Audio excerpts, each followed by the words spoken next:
I'd like you to meet Jim Finlayson, who's recommended to all his mates a mobile phone company and still hasn't received his vouchers they promised him. Hello? Hello? Hello? Mr. Finlayson? Yep. Hello, Mr. Finlayson, it's Trevor from...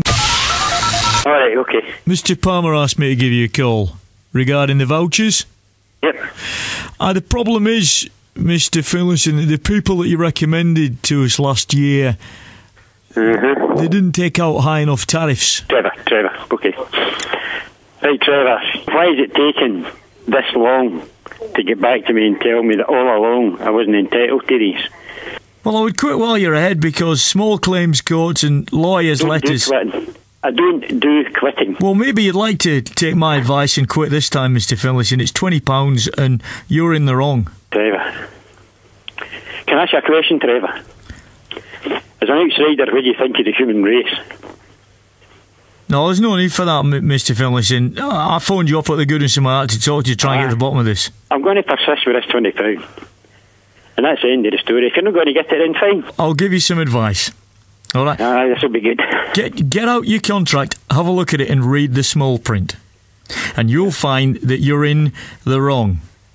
Now, my name is Trevor Peterson, and I'll give you my direct number, and you can phone me up later on and apologise to me for what you've just said.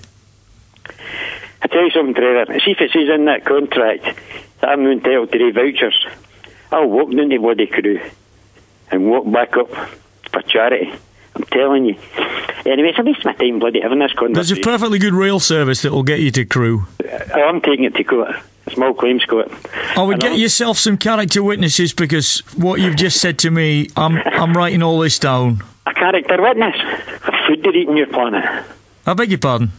What food did he eat on your planet? It's typical that it takes a Scotsman to phone up a company and query £20.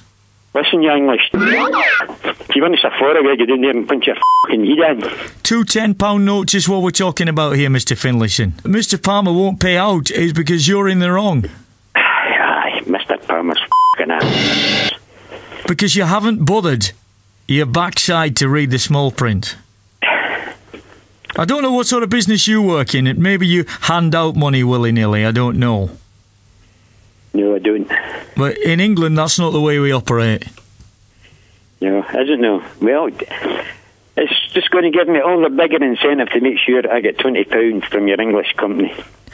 I'm going to have great pleasure in taking the court. You're not the most gifted human being I've ever spoken to, Mr. Finlayson.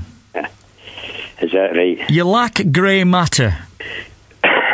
And possibly you're somebody who tries to rip off companies on a regular basis. Well, to use one of your phrases, it's not going to work with me, laddie. Trevor. It's a good job. You're phoning for Crewe, by the way. It's a good job you're f***ing doing in Crewe. Why?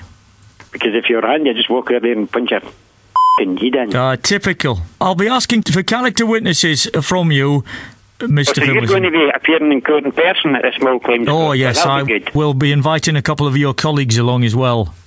In fact, I think they work in the office with you. That's the two customers are referred. Would that be Pauline Coyle and Chris Nelson? Pauline Coyle and Chris... No, it wasn't. How do you know about them? Because, Jim, you work with them, and this is Robin Galloway at the Real Radio Breakfast. Off! Oh, no! Hello, Jim. Good morning. Oh, God. I'm going to get dogs every